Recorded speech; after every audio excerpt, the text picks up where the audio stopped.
Hey guys, it's Emran. I know how nerve-wracking the IELTS speaking test can be. Have you ever felt your mind go blank or struggled to get your thoughts out clearly? Trust me, we've all been there.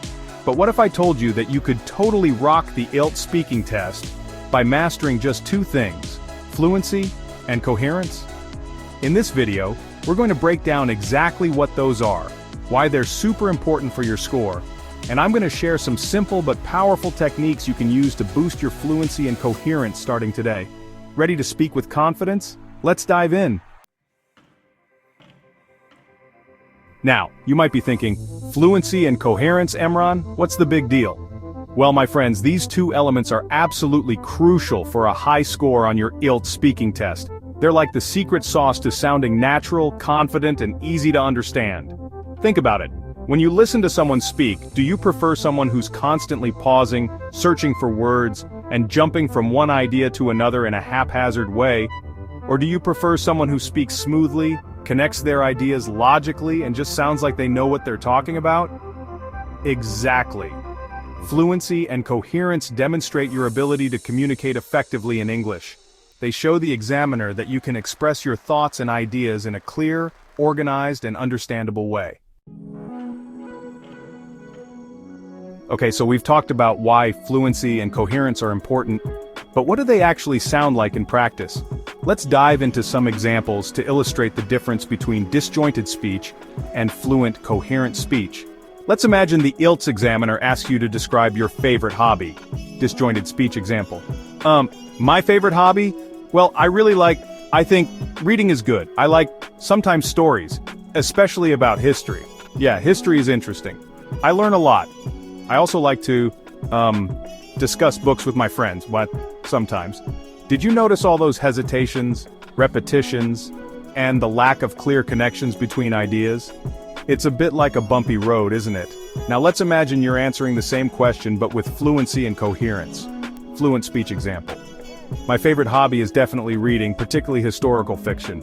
I find it fascinating to immerse myself in different periods and learn about the past through storytelling. I also enjoy discussing my favorite books with friends and sharing our different perspectives on the characters and plot lines. See the difference? This time, the speech flows smoothly. The ideas are connected logically, and the speaker sounds much more confident and natural.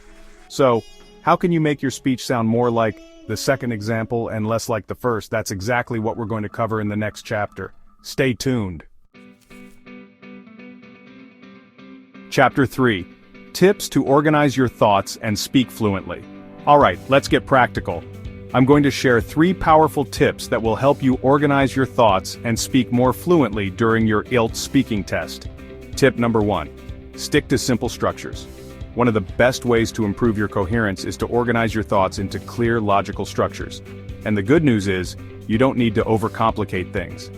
A simple but effective structure to use is main idea, explanation. Example. Let's say the examiner asks you, what's your favorite time of day? Here's how you could structure your response. Main idea. My favorite time of day is early morning. Explanation. I love the feeling of peace and quiet before the city comes to life. Example. It's the perfect time to enjoy a cup of coffee and read the news before my day gets busy. See how that creates a natural flow? Your ideas are presented in a clear and logical sequence, making it easy for the examiner to follow. Tip number 2. Become best friends with linking words. Linking words are like bridges that connect your ideas and make your speech flow smoothly.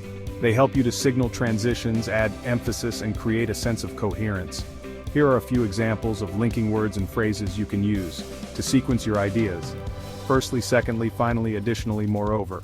To provide contrast, however, on the other hand, despite, although, to show cause and effect, as a result, therefore, consequently, because of this.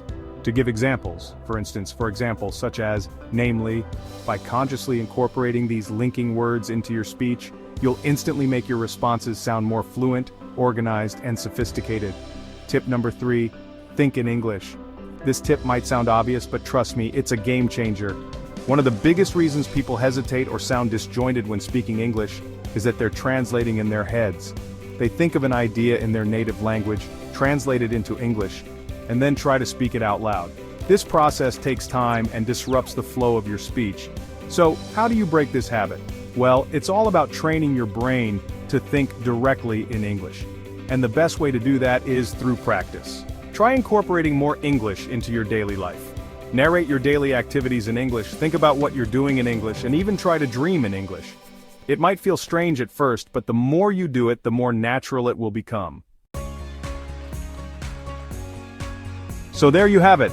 Remember, fluency and coherence are essential for a high score on your IELTS speaking test. They make your speech sound natural, confident, and easy to understand. And by using the tips we've covered today, you can start improving your fluency and coherence right away.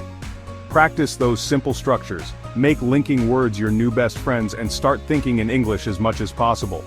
Got any questions about IELTS speaking? Drop them in the comments below, and don't forget to like and subscribe for more tips.